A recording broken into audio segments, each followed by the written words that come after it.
Thank you for joining us for another episode of Cryptocurrent. Just one quick reminder. Cryptocurrent is a cryptocurrency and blockchain education platform that's bridging the gap between the curious newcomers who are just discovering the space and the thought leaders who are shaping its future. All opinions expressed by Richard Carthon, the Cryptocurrent team, and their guests on this show are exclusively their own opinions. You should not treat any opinion expressed by Richard, the team, and their guests as a specific inducement to make a particular investment or to follow as financial advice. This show and any other Cryptocurrent production is exclusively for informational purposes.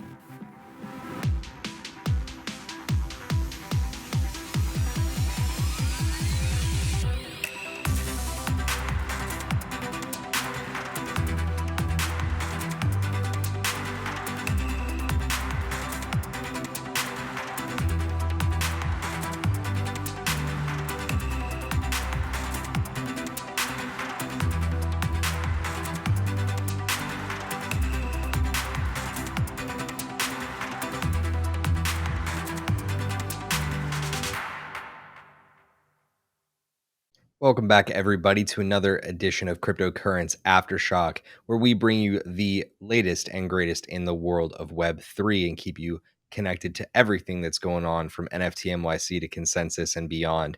My name is Stephen Miller. I'll be your host. My co-host, Richard Carthon, is here today. Richard, how you doing? What's up, everybody? Doing all right. I'm happy to be coming back from NFT NYC, meeting some really cool contacts, and be able to go some really fun and cool events that made you wonder what's going on. But basically, for 3 straight hours, I'm sure we'll get to unpack a little bit of that. But overall, just what's going on in the market. We're in bearish times. We've been reporting some not great things in the month of June, and as this is the last week of June, as we get ready to head to July. Again, I think we haven't seen max pain just yet, but I still think the fundamentals and other great things in crypto are pointing very bullish. Just talk to anybody that was at NFT NYC last week, and you'll get a very similar type of sentiment. But again, overall, doing pretty good. How about you, Steve? You know, man, I really can't complain. We had a great time out at NFT NYC. We had a great time out at Consensus. And frankly, regardless of what is going on in the news here in crypto and in Web3, the truth is we're here to cover it one way or the other, whether it's bullish, bearish, or in between. We want to make sure that you at home are updated. So if you have not yet subscribed to the show over on YouTube, you can, of course, join us there every single Wednesday. But we also release this as a podcast on your preferred podcast players at home. So make sure you're following the show, liking and leaving a review where you can, or commenting on each episode on YouTube. We would love to hear from you. But we have a great show ahead today, a lot of really big stories to cover and keep you caught up on. So let's go ahead and dive right into that with this week's Aftershock. The Aftershock. So in every single week's Aftershock, we bring you two specific segments. We bring you the Web3 lightning round. We break down everything across crypto, whether it's lending crises or additional developments and product launches, to then go into last week in the metaverse, where we cover everything related to play to earn gaming, NFTs, and of course, the metaverse. Who would have thought? But we have a lot to cover today, so let's jump into the lightning round. Our top story today, of course, has to be Three Arrows Capital. We've talked about them in the past. There was a lot of concern about them defaulting on some of their loans that they had in the market, and it turns out one of those just came to fruition. So Voyager Digital just issued a statement of default to Three Arrows Capital on their $670 million loan. Very big deal in the world of, big VCs in crypto. So, Richard, do you have any thoughts on this that you'd like to share with our audience? Man, it's big news. So for all those who aren't familiar with defaulting, it basically means they owed $670 million and then they failed to pay it back. Uh, they were a $3 billion fund at one point, one of the biggest funds in all of crypto.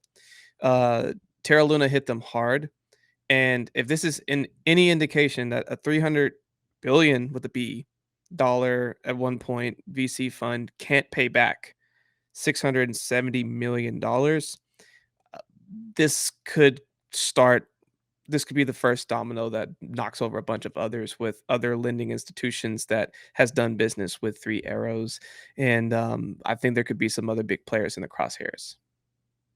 So not the best news.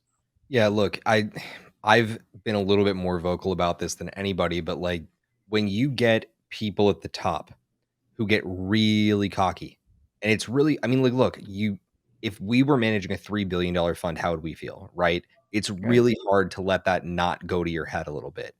And Suzu, who's the CEO of Three Arrows Capital and one of a very, significant elite group on Twitter to be very vocal as influencers, he was known for tweeting right at the end of last year these big, bold statements about like, if you can't stay with it, you should get out. Like, if you can't figure out how to manage your risk in this space, you should get out.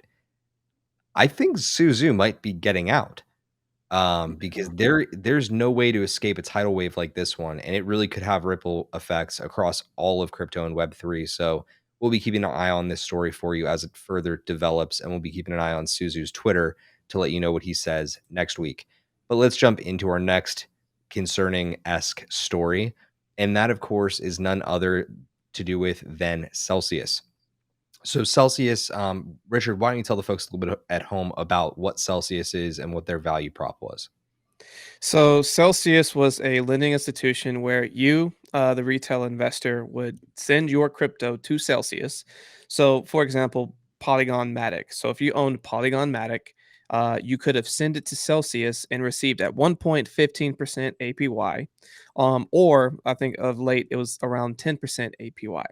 So they would pay that out weekly. So they basically, APY, annual percentage yield. They annualize it basically over 52 weeks, and they start paying you out weekly out on that money. Now, the idea is that like your traditional bank. If you were to go, you have a checking account or savings account, if you have, and in these banks, you get like 0.01% APY. So you barely get anything back. So they're saying, hey, we're this safe place. If you put and park your crypto money here, we're going to give you these high yields back. And don't worry, if you ever want your money back, we will send it back to you. Now, problem that has occurred now is that they froze all withdrawals for the last 2 weeks, and, no indication of when they're gonna turn the page on that, and it's simply because they had to freeze everything because they weren't if ever everyone tried to pull their money all at once, they wouldn't have had enough crypto assets to pay out everybody, and they would have been left holding the bag. So, instead of letting that happen, they just froze everything. Now, that happened across the last 2 weeks. The update that we have for you today is that Goldman Sachs has come out of the woodwork, the big one, the big bank, the biggest of, TradFi institutions. They came out of the woodwork to raise $2 billion to buy a ton of distressed Celsius assets. Who'd have thought a company that once was so critical of crypto is trying to snap up all of our bags from underneath a company that is, I mean, for lack of a better term, insolvent? Well, it gets a lot better because the CEO of Celsius, Alex Mashinsky, was apparently detained at a local airport inside the US just yesterday for potentially trying to flee the US. It wouldn't have worked according to international law. He was actually about to board a flight to Israel, which has a extradition policy with the United States that says that if you're an Israeli citizen, you cannot be extradited to the U.S. on certain, specific crimes and claims. But in this case, Alex Mashinsky was not a Israeli citizen, so it wouldn't have worked out in his favor anyway if he had actually pulled that off and that was the intent. But what we can say is for sure he was stopped at the airport and potentially will be detained for much longer, likely by the FBI, who's investigating. So a lot still developing with this case. We'll keep you posted. Our next case, of course, keeps jumping from one insult to the next, right? So we're going to talk now about BlockFi. Same sort of rap as Celsius had. They were a lending institution that would give you an APY. And of course, they too had to lock things down across the last couple of weeks because they couldn't back up the assets of their customers. Well, FTX apparently is now exploring a BlockFi acquisition after extending them a $250 million emergency line of credit. This is really interesting to me for a lot of reasons, Richard, but namely because the clauses that were written into the agreement for this line of credit means that FTX would fully dilute all of BlockFi shareholders, including their second largest, which is Morgan Creek Digital. Now, Morgan Creek Digital did not take lightly to this. In fact, they were pretty pissed, as you might imagine. So Oh. they have now worked on it themselves to try and counter FTX's bailout based on a leaked call that we were privy to earlier on in the weekend. So I'm just curious, are we ever going to see the end of all of this?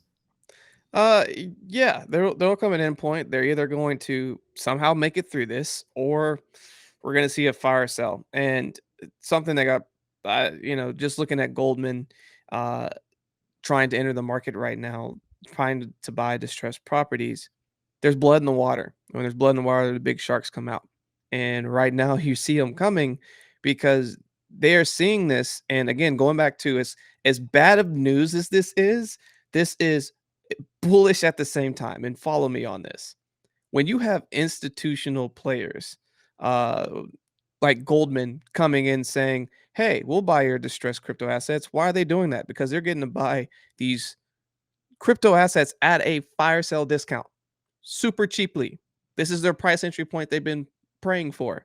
FTX same way, where they're not. I mean, they're already involved in crypto, but they are going to be able to buy BlockFi, which at one point was a multi billion dollar valued company at a discount, at a super discount, that they have the assets to be able to keep, in even with, because I think they're also serving 3AC. Even if with them defaulting, they have the way to ride the storm and be okay with it. And if they survive this, they know that on the other side of it, they're going to be so much better for it. And it's going to be the one of a great deal. And Morgan Creek stood up because they're like, no, no, no, no, you're not going to do this. You're not about to just take this from us. So it's as bad as the news is, I also see it as bullish because people see that the long-term play is in crypto and they're trying to buy it at a discount. Yeah, and look, I mean, I think that the one person that I feel for in all of this is Anthony Pompliano, who is one of the partners over at Morgan Creek Digital. You can't feel too good as a podcast host and as one of the big talking heads around Bitcoin when your massive investment may be at risk. So we'll have to keep an eye on that. I'll be sure to watch Anthony Pompliano's Twitter to see what develops with this instance. But let's move on to some more fun news, shall we? We've been pretty bleak in the upfront here, and I think it's time we move on to some bigger, better things. Yes. So, our next story comes from Coinbase. And this is an interesting one because for the longest time in crypto, we've thought that derivatives were going to be something that was largely targeted by the SEC as something that we can't do, and that it was going to ultimately get regulated out of existence. Well, I believe we actually reported on it towards the end of last year, but there was an acquisition that Coinbase did to pull in a company called FairX, which was all about derivatives. Turns out they are, in fact, rolling forward with it into their own spin-off platform for retail traders called Coinbase Derivatives. And they will be launching their very first derivative project for retail traders called Nano Bitcoin Futures Contracts. I'm excited to see what happens from it, but we truly don't have much more to go on than that, which is why we're going to move right into our next story. So, DYDX, another really phenomenal marketplace out in the world of Web3, they even made a massive announcement, which actually backtracks on some news they put out last year, saying that they were going to move away from the idea of an L1 blockchain. Instead, they're doubling down on being an L1 blockchain and have announced that they're going to be moving forward with a standalone L1 blockchain built on Cosmos. So right now you can purchase the DYDX token, which is an ETH token, and I believe it's also operating on an independent layer 2 for the moment, but they're going to be moving on to having an L1 blockchain of their own built on the Cosmos layer 0 ecosystem.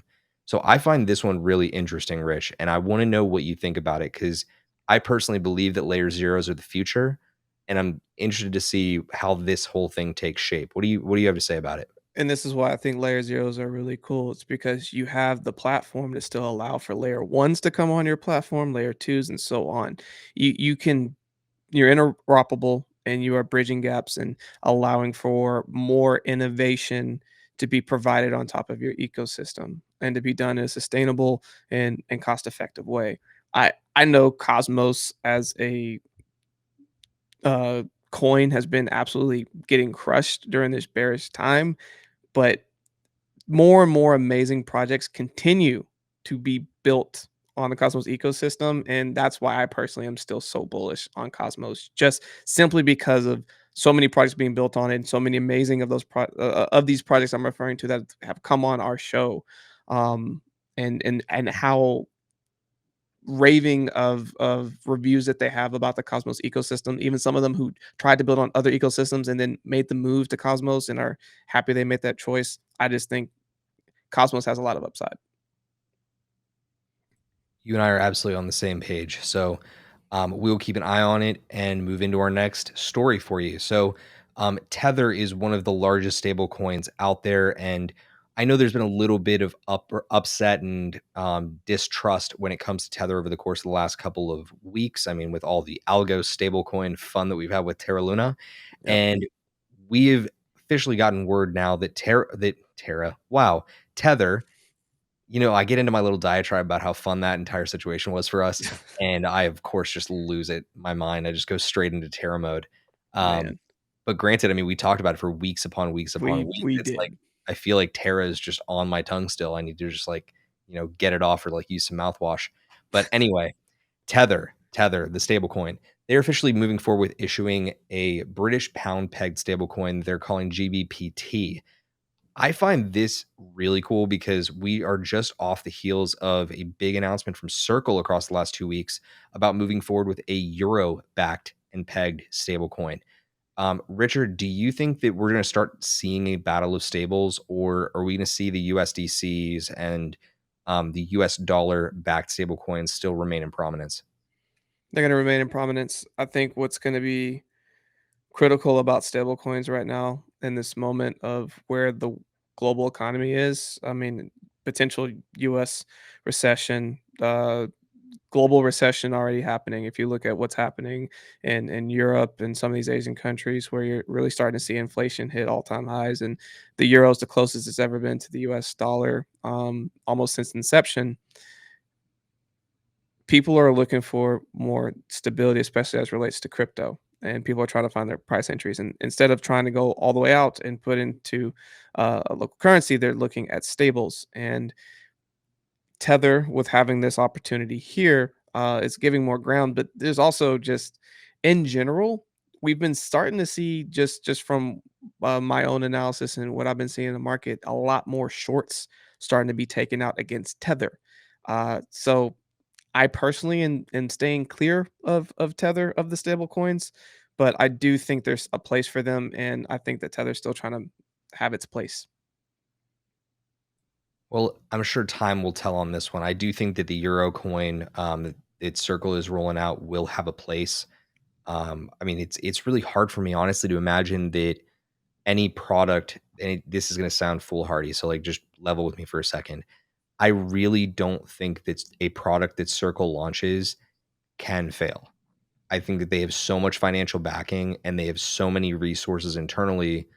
It's not even like they're leveraging these assets. They are backed 1 to 1. Truly backed 1 to 1, which is why I think Circle's doing it the absolute right way. And when you look at USDT, why everything's a little shaky is they say they're back 1 to 1, but are they?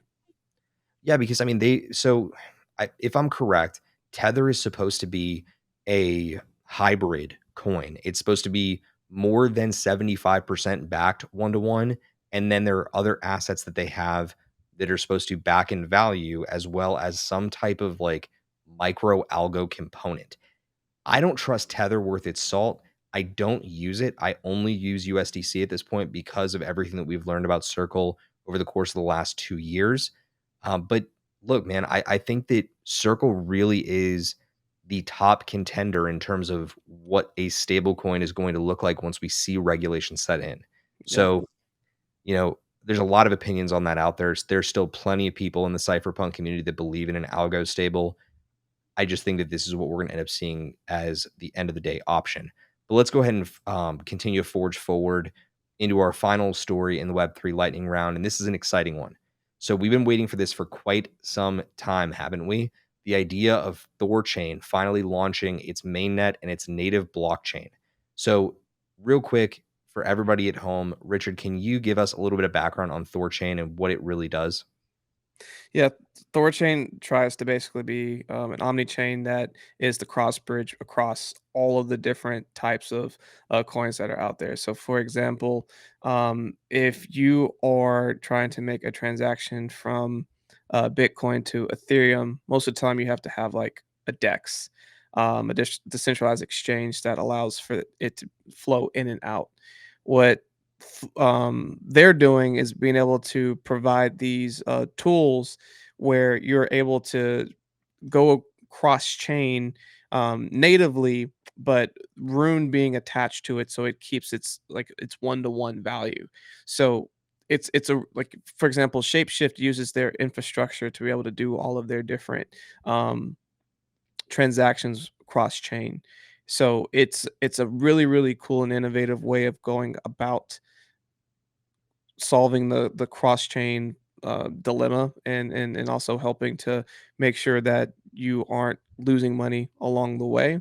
But they've also made the Rune token essential and how it's being done. So the token utility is actually there. So unlike Uniswap, unlike some of these other decentralized exchanges where the token's there, but it's kind of an afterthought. You don't really need to use it. Rune is set up in such a way that you actually have to use it in order to do these cross chain type of transactions. Yeah, what's really unique about Thorchain at the end of the day is that it's meant to support multiple assets without a bridge or without having to wrap assets. There are risks to wrapping your assets, and I'm sure that you've heard of wrapped ETH and wrapped Bitcoin because it is a good technology that allows you to use these assets on specific networks like Ethereum. But the down low on bridges still is that they are one of the most significant vulnerabilities that we have right now in Web3. And there were so many breaches across the last year. And even in the last week, there was Yeah. another massive breach. So, bridges, I think, are going to rapidly become a thing of the past. And I strongly encourage people at home to look into platforms like Thorchain that are trying to truly provide a multi chain solution for asset to asset trading.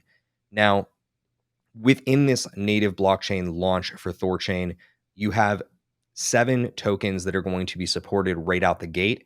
You have Bitcoin, you have Ethereum, you have Binance Coin, Dogecoin, Litecoin, Bitcoin Cash, and of course their native token Rune. Now, across the next couple of weeks, they're also saying that support for Cosmos and Avalanche are coming. So keep an eye on this one for sure. I think that in the next cycle, just a quick little, I guess, call and bit of alpha, I would be shocked if we don't see Thorchain in the top 25. They've Thoughts? they've tried to make some pushes. It's just a matter of now that mainnet's here, can they continue to do all of these different transactions without being hacked? So unfortunately, they did suffer from a hack last year, which kind of put some people um, out of their comfort zone, and kind of put some mistrust in the Rune community. They've been bouncing back. They've been doing the right things, but as long as they can continue to be doing all these transactions in a safe, secure way, yeah, I think that's not a bad call at all. So the reason why I actually believe what I believe, and this will just be interesting for you and me to just chat about for a sec, is the fact that the reason why I don't think that the breach last year has anything to do with their trajectory going forward is because it was before they were even live on mainnet. Okay, they were still in beta. You know what else actually had a pretty significant hack when it was pre mainnet? Ethereum, Solana, Avalanche. So we're going to have to go ahead and see what happens with this one. But let's go ahead and carry into last week in the metaverse while we decide to stack our rune. So our first story this week, of course, is just further lending validation to the big bet that I had at the very beginning of the year in our year predictions. And that is that acquisition season has arrived. We knew this was coming, or at least I did, and that is that Uniswap acquired Genie and eBay has officially acquired another large exchange platform in the NFT space called Known Origin. Now, these are definitely two of the biggest stories that you could probably imagine coming out right in smack dab in the middle of NFT NYC, because the Uniswap acquisition of Genie immediately positions them to become not just an exchange of ERC20 assets, but now also ERC721s, which are your standard NFTs, and ERC1155s, and eventually they will start issuing soulbound tokens. So this is very curious to me. I really like how ambitious the buy is on the part of Uniswap, and they're saying that that's going to roll out by the end of 2022 as this merged marketplace. So I'm excited by that one. The eBay acquisition of Known Origin also positions eBay very strongly, because Known Origin was a marketplace that was primarily used for art in the NFT world. So I'm excited by this. What do you think about them? Do you think they're as bullish as I guess am led to believe? Yes. NFTs are going to be the bridge to mass adoption. And as more and more companies are getting more and more bullish on creating NFTs, people are companies are starting to make plays. I think last week we announced that Salesforce is out here trying to make their own NFT marketplace, and they service, I mean, the vast majority, I'd say like 60, 70% of all like business to business companies with their CRMs and other things. And so eBay is like, whoa, whoa, whoa, we need to do something quick. And look at that. A week later, they purchased Known Origin. I think this is going to just be the trend for the foreseeable future. Yeah, and look, you're also right on the heels of OpenSea acquiring Gem.xyz still. That's still very Yep. fresh in the mind of everybody in the NFT space. So acquisition season is officially in full effect. And I mean, look, it isn't that far from what we were talking about at the top of the show with Web3 related news in terms of lending. A lot of those protocols are going to get acquired, and they're going to continue to be built into larger TradFi institutions. So this is going to be the season of acquisitions, as I had called it, and I'm excited to see what else is on deck with that as we go forward. Our next piece, really interesting here, because I was not expecting a Solana exchange to reach unicorn status until after this year. That, of course, has been proven wrong. So, Magic Eden is one of the top exchanges on the Solana blockchain, and they are now officially achieving unicorn status after finalizing a $130 million raise that gave them a $1.6 billion valuation. How bullish are you on the Solana blockchain and Solana NFTs, just out of curiosity? Man, just from the sheer willpower and money that's being poured in from the investor standpoint that also is being wrapped into like traditional finance, I'm super bullish on Solana. I it's one of those things where the institutional money won't let it fail anytime soon. Like you would need to have an absolute cataclysmic event like a Luna situation where all of a sudden like the code goes down, the thing goes down, and then like somehow someone backdoors them and steals all their money. I just even with the hit that Solana price wise has taken this year, they're not going anywhere, and I'm super bullish on the long term fate of Solana. As bullish as you can be, I still think there's a lot to prove. And I'm excited for Magic Eden. I know there's a lot of people that are super bullish on Solana NFTs. I just think that there's just a lot that still needs to be proved. So time will be the best indicator here, but I will keep an eye on this for you at home. Make sure to keep you updated. This next one was probably one of my favorite stories out of NFT NYC. Um, I don't know how it is, Rich, but Doodles just keeps on showing out. I Finding a don't way. like they were an absolute story out of South by Southwest this year. I believe they still had some big stuff going on at Consensus, if I'm not mistaken.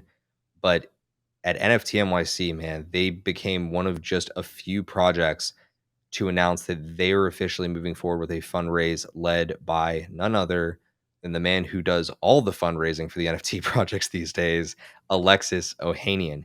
And not only did they announce that fundraise, they are also announcing that Pharrell Williams is going to be their chief brand officer going forward. It could not get more bullish for this project, and I'm blown away. I find myself at a loss for words every time I think about how much I missed out on minting doodles. Yeah. Um, but I mean, man, they're just gonna keep on flying. The artwork is so friendly, not only to animation but to people of all, races, creeds, genders, identities. It's a tremendous project with a lot of legs underneath it. And I can't wait to see where it goes from here. I know the duplicators are already flying on OpenSea, so we'll keep an eye on it for sure.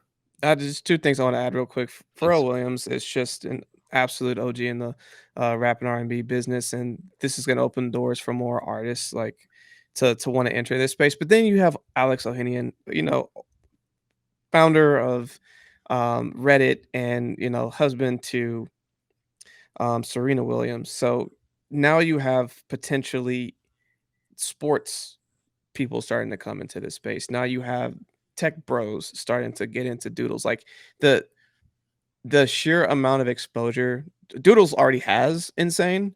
The amount of exposure they're going to continue to have by more powerhouses coming on to their ecosystem, man, this is super bullish news. Yeah, we're going to keep an eye on it for you here at Cryptocurrent as always and keep you updated. The next piece comes from MoonPay. MoonPay, of course, is, I mean, to me, like the concierge service at this stage of the game for the rest of the celebrity world as it relates to how they get into NFTs. But they're starting to now provide more tools for creators, which I personally am pretty bullish on. They decided to announce during NFT NYC that they will be officially launching their utility NFT minting service dubbed Hypermint. Now, this means that a lot of projects out there that have like cards, for example, the Proof Pass, um, you can use those NFTs for access to certain online, pieces of software or access to communities. And this is exactly what MoonPay is trying to, I guess, provide for the space, is a more unique, individual, and easy to use minting service for these passes going forward. It seems like a strong B2B play, if I'm being fully honest about like the way that I view it. So I'll be curious to see how this one goes. But do you see it similarly to me, or is this something a little bit more consumer focused? No, I see it like you see it, man. I think they're trying to go about it the right way. So, yeah, I echo what you say. All right. Well, that's an exciting development for sure. I think at some point we should probably be talking about, if we need to be doing an access pass or a utility NFT for cryptocurrent. But Yeah. you'll be the first to hear it here on the Cryptocurrent podcast if we'd make that decision. So, one of our final stories in the last week in the metaverse comes from a company that you know what? I'm still salty. They kept us out of their event at NFT NYC. Apparently, we weren't press enough for them, but we're gonna report on them anyway. So Ledger has announced. Can't believe I'm being this ridiculous on the show, but I felt like I had to. Throwing the Don't worry, shade. I'll go ahead and throw some more shade in a little bit, but let me get through the story first. So Ledger has announced that they are launching what they're considering an NFT marketplace and services platform for enterprises. This also comes in the same exact Ledger Open event where they discontinued the Nano S officially. Now that's not to say that your Nano S at home will no longer work. It's just that they've officially upgraded to the next generation with their Ledger Nano S Plus. Um, I think all of it's really exciting. I think this is going to be a marketplace where you're going to have a lot more curated drops and verified drops, so people are not going to get rugged or at risk as much with what is put out. And it seems like to me the art that they've got partnered with for the very first set of drops for the Ledger market looks really, really good. Jen Stark is going to be one of the artists that is first featured there. And they also have a partnership with Tag Heuer on the line. So a lot is coming from them. I'm really excited for Ledger. But I have to tell you right now, Trezor, if you're out there and you want to sponsor cryptocurrent, we have a spot for you, our friends. We would love to be able to showcase Trezor on our show. Come on Uh, through. yeah, we're here for you in your time of need. Oh man, I have too much fun sometimes. Sorry about that. Richard, why don't you take us through this last story because I think I've talked about this enough in recent weeks. So ENS launches subdomain management tool. And what's cool about this is now that you finally own your ENS, like, I don't know, something like Three Commas Club or something like that, you can now have people who can rent it out as under subdomains and have that whole enterprise going as well. So I think that's really cool. It's going to open up a lot of doors for people who snagged up some really cool ENS domains. and help create some residual income. Yeah, I gotta tell you, man, I think that when it comes to ENS domains, one of the biggest pieces of utility behind them is actually not the idea of using it instead of your ETH address. It's the fact that you can get Carthon.eth from somebody who owns it, You jerk. and you can go out and license the subdomain, which is the first part of it, to the person that wants to use that last name .eth. So, for example, um, I could, if I owned Carthon.eth, I could license richard.carthon.eth to you, and you could use that as your ENS domain. What a great scenario. We have to look into that a little bit later. Yeah, I think I'm just going to give you Carthon.eth instead. Thanks. Um, What a great gift. yeah, man, that's how we do things in Web3. But there's actually more stuff that we do in Web3. We fool around. So there is a great NFT minting platform out there called Fair.xyz, and I had not heard of them before this news. So the marketing worked. They hired a Snoop Dogg impersonator who goes under the name Dupesnog to fool a whole bunch of NFT NYC attendees and convince them that Snoop Dogg was in attendance. You're the one that loves this story, so I'm gonna I let you love this so diatribe. much, dude. Because they put out a video of all these people just freaking out, like, "Oh my gosh, Snoop Dogg, take a picture with me, blah, blah, blah." So, like, not only did these people get bamboozled, they got close to Dupe Snog, was able to either take a selfie, listen to this man talk, and still was convinced that it was Snoop Dogg. Like, I need people to do way better. If you're a so-called fan, whatever, it just also just goes to show, like, if you believe someone's a celebrity, like, people will do anything to clout chase. Like, I just think that's hilarious. And what's even funnier is that freaking Snoop Dogg like retweeted like the video and just put dog Snoop, dupe snog, and wasn't mad, wasn't anything, just tweeted it. So I mean, it just goes to show, like, if like Snoop Dogg like doesn't care that like this happened, but it's just also shows that the real ones, the real fans, weren't able to like immediately be like, "Hey, you're not Snoop Dogg." Look, man, sometimes you just gotta chase the clout, but they're gonna do their thing. They got him in the FairX hat, so the marketing worked out, and I think a lot of people are gonna have fun with this one for a while. But if there's any one thing I want to mention about NFT NYC to folks at home is if you weren't there, you probably were seeing a lot of very negative stories across the internet. There was a lot of FUD pieces that were put out about NFT NYC this past weekend, and none of it was true. Like I was absolutely shocked at what I was reading when I got back from NFT NYC about just different FUD pieces and how Ape Fest was a flop and all this other stuff, and like it could not be further from the truth. NFTs are going to absolutely have a massive place in our future, and I'm absolutely looking forward to seeing how that whole thing takes shape. But I want to go ahead and end this show by bringing back a really interesting segment and having a little conversation. So this is buy, sell, or hodl. Buy, sell, or hodl. So buy, sell, or hodl is a little game that we used to play on this show, and we're bringing it back for the end of this one because I want to educate for a second on crypto events.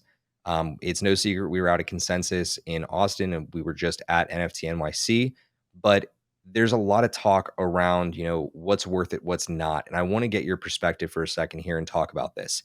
So within buy, sell, or hodl, you have to assign a buy to one item that we've got on the screen. You could assign a sell to one item on the screen, and you can assign a hodl to one on the screen, but you can't use them twice.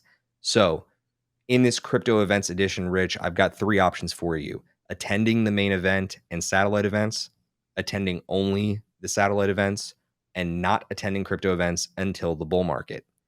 Tell me what you were buying, selling, and hodling. So I'm definitely gonna immediately buy attending only the satellite events for two purposes. One, it can be more cost effective, especially if you are buying a ticket extremely late. And you know, who knows, you might have some connections who end up getting an extra ticket, and then you can go and attend the main event anyway. But ultimately, you need to be in the same space, same area to be around all of these different opportunities, because a lot of the real networking and people who you're going to meet and try to like follow up with and collaborate with are typically met during the social hours, the happy hours, the time in betweens, those moments. Now, the reason why I'm going to huddle attending the main event, satellite events, is because if you have the ability to attend the main event, do that, because it's still very valuable. There's a reason a ton of people went to Consensus NFT NYC or at the main event, because people want to be around thought leaders. They want to be hearing from the people who are leading the space, and be able to network and meet amazing people.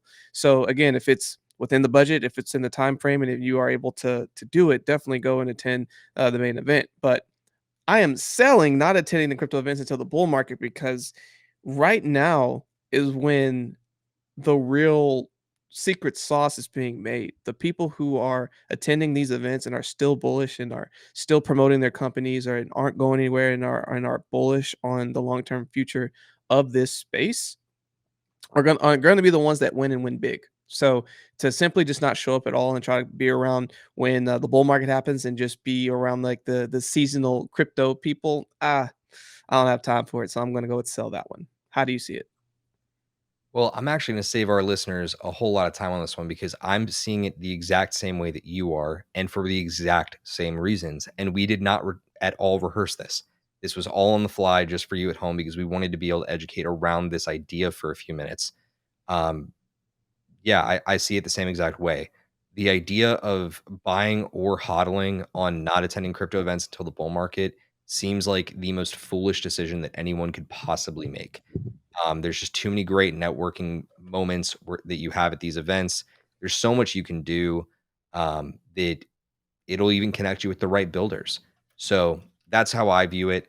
But that is going to wrap up our show today.